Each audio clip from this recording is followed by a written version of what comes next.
Sarkaz mercenaries. They come in all shapes and sizes. Everything from best girl to absolute dickhead is possible. The way those guys work in the world of Arknights and their potential meaning for Terra's power structure are very interesting and something worth discussing. Rejoice, my gamers, in this new installment of Arknights.exe Game of Thrones. We will be discussing information from Dark Knight's Memoir and Originium Dust, that one event I just can't stop talking about. I want to start with Dark Knight's Memoir though. Reunion has a ton of Sarkaz with them, and they have a sort of different position inside the movement when compared to other subfactions. The Sarkaz Mercenaries at least. Their first commander was a man called Garcin, or Garcin, or whatever.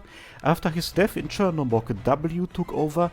During the last battle in the core, Tallulah personally took control of a good chunk of them. The time period the most important to us here is the one with Garcin as a commander. We don't know much about him, but the small amount of information we have is more than enough. He isn't the head of a random band of mercenaries by any means. He is a man assigned to this group of mercenaries by Regent Theresis of Khazad. Not king, but regent. Because he reigns. We also see how Sarkaz mercenaries operate in my dearest Originium Dust. This pussyo, you might remember him, hired a bunch of them and they are loyal up until death. Literally. However, it appears as if there is someone else they answer to. Sure, this right here could easily just refer to the head of their mercenary band. However, it appears like that boss is quite a big shot if sending strong casters is an option. This might be a stretch, but staying in contact, possibly requesting casters, what if those guys have the same boss as Garcin? It is not that unrealistic. You see, when the Khazad civil war was coming to an end, Khazad was filled to the brim with mercenaries, militias, random armed groups. Slowly but steadily, Theresis started to rally all those people under his banner and integrate them into his power structure. A reasonable step. After all, if a region is filled with countless of armed groups and mercenaries, it's kinda hard to establish any form of central power, right? Theresis seemed to be pretty open when it came to who he accepts. After all, people like Hydra and his crew were accepted after they previously were fighting alongside Queen Theresa against Theresis. This is the grind set of a Sigma. Because if you want to exterminate every armed group remaining after you have won a civil war, you basically just fight another civil war. Giving all those Sarkaz Donnies, most of them strong and fearsome warriors, a general amnesty and just recruiting them is absolutely pragmatic. Most of them of course gonna be like, if you can't beat them, join them and accept the offer. Better than dying. Put those warriors into units under the command of people who believe in you as much as Garcin, and you have an army. But the interesting thing is, he doesn't use them like a regular standing army. He could easily form a regular armed force with them and use it to establish control over all of Khazad, giving the home of the Sarkaz at least some sort of stability.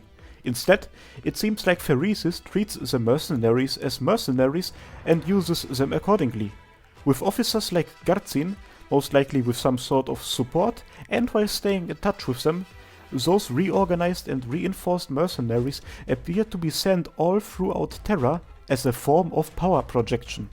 Because believe it or not, sending a bunch of armed groups under your supervision to other countries and making movements and lords rely on them, it grants you a lot of power. But why though? After all, from what we gathered, he fought his sister for a pretty long time in order to gain control over the throne of Khazad. Or did he? We only know for sure that he fought her. To my knowledge, it never gets explicitly said that he claims the title of king. It isn't a stretch to assume that, from our own history we know that royal relatives often just claim each other's thrones and fight, but look at his title long after the civil war ended and Theresa uninstalled living. It's not king, it's regent, the guy who reigns. We might speculate about reasons like Theresa not really being dead, or say that this has something to do with Amir, but this one time it appears as if the answer is a lot simpler. He doesn't care about Khazad, and if you don't care about Khazad, the title of King of Khazad also is not important to you. If he has set his eyes on something bigger, this might explain why he is trying to gain influence all over Terra instead of conquering what's left of the kingdom. There is more to this guy than, oh, I will steal my sister's throne and I will be the main boss of the next arc. No, he is the man who reigns. This CG from the end of chapter 8 also fits in with that.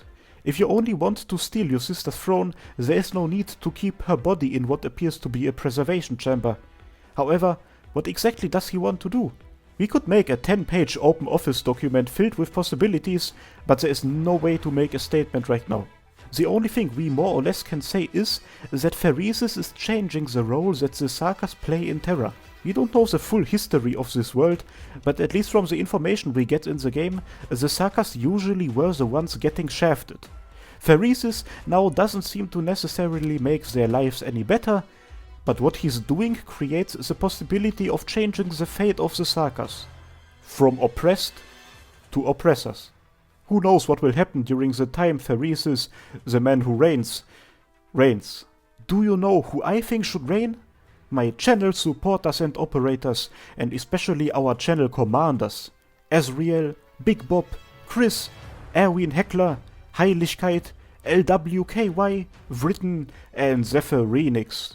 Thank you so much for your support, guys, and thanks a lot for watching. I hope I will see you next time. Cheers!